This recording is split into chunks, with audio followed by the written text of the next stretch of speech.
নমস্কার। মাধ্যমিক 2026 ভূগোল বিষয়ে আমি কয়েকটি তোমাদের সামনে আলোচনা রাখছি। যদি তোমরা ভূগোলে খুব ভালো নাম্বার পেতে চাও তাহলে কয়েকটি বিষয় তোমরা একটু মনে রাখবে। যেমন প্রাকৃতিক ভূগোলের যে দুটো 5 নম্বরের তোমরা উত্তর করবে, সেখানে তোমাদের ছবি আমাদের ডায়াগ্রাম দিতে হয়, যেরকম নদী বা বায়ু বা হিমবাহের ক্ষয় কাজ, সঞ্চয় কাজ, বায়ু জলধারার মিলিত কাজের ফলে সৃষ্ট 3টি ভূমিরূপের চিত্রসহ বিবরণ দাও।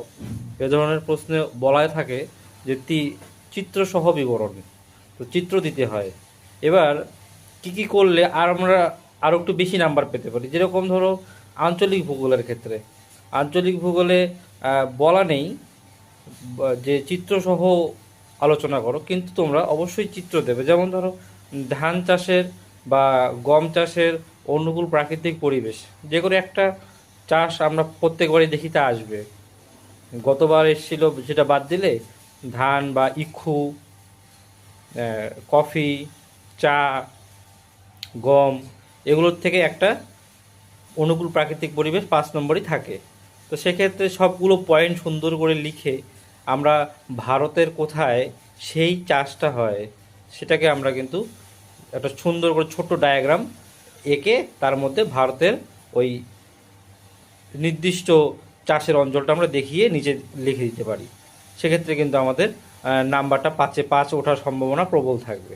তারপর শর্ট কোশ্চেনের ক্ষেত্রে তোমরা যদি সমস্ত বইটাকে, পাঠ্য বই, সমরেন্দ্রনাথ মোদকের পাঠ্য বইটাকে সুন্দর করে রিডিং করো, সমরেন্দ্রনাথ মোদকের পাঠ্য বই যত শর্ট কোশ্চেন দেওয়া আছে ওতেই কিন্তু হয়ে যায়।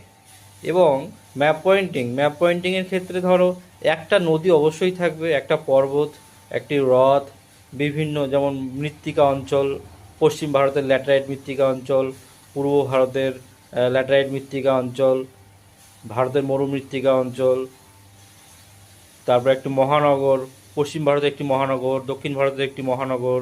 এ ধরনের কোশ্চেনগুলো আমরা স্টাডি করলে কিন্তু আমাদের নাম্বার অনেক ভালো হবে। এবং চেষ্টা করবে যত বেশি সম্ভব ছবিগুলোকে দেওয়ার। আমি আরও ভিডিও নিয়ে আসবো।